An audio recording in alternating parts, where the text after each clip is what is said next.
A beach shade designed to keep you cool has become a hot topic along the Grand Strand. Shibumi shades have been banned across most beaches in Horry County during the busy summer months, except for one.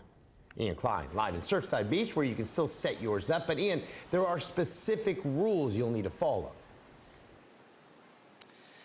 Yeah, no negotiating with these rules here in Surfside Beach. Now the only town in Horry County where you can set up those sun shaders or shibumi shades during the summer months. Now, part of those rules include they have to stay within a 10 by 10 box. They must be spaced at least 10 feet from other canopies or tents, and they have to stay at least 8 feet away from the dunes.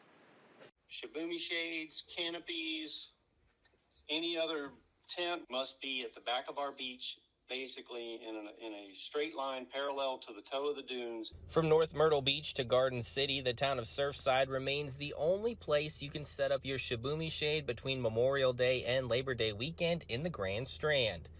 During Tuesday's Horry County Public Safety meeting, the committee decided to keep their ordinance in place, prohibiting the beach shader. Officers said while patrolling the beach, it's pretty hard to see over them and it impairs their vision while patrolling.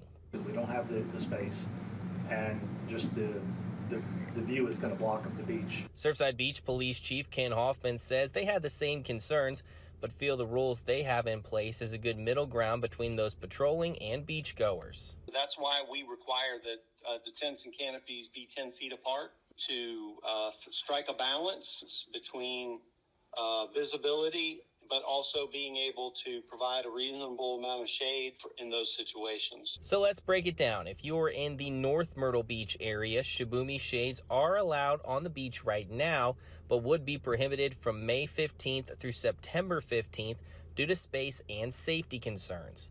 In Myrtle Beach, the sunshade has also been allowed on the beach 9 out of 12 months. However, come Memorial Day weekend, they will need to be kept off the beach until Labor Day weekend. As for Horry County beaches, a spokesperson for the county says their ordinance will prohibit the shibumi shades all year long. Chief Hoffman says they do have a team patrolling to educate beachgoers about their regulations, and those who don't comply could face fines. He says he hopes they can continue to coincide with these new sun shaders this summer. We want to be able to continue to do that, but we just need people to recognize that in order to continue to have them, we are asking for cooperation and compliance, and then that way we can continue to, allow people to have these devices that want them. As we get closer to the unofficial start of summer during that Memorial Day holiday, it's good to get familiar with your city's changes, especially during the summer. Again, you heard in North Myrtle Beach and Myrtle Beach, those shibumi shades will have to go off the beach. Also, typically that time of year, you'll see new regulations as to when bikes are allowed on the beach and your pets as well. Live in Surfside Beach, Ian Klein, WMBF News.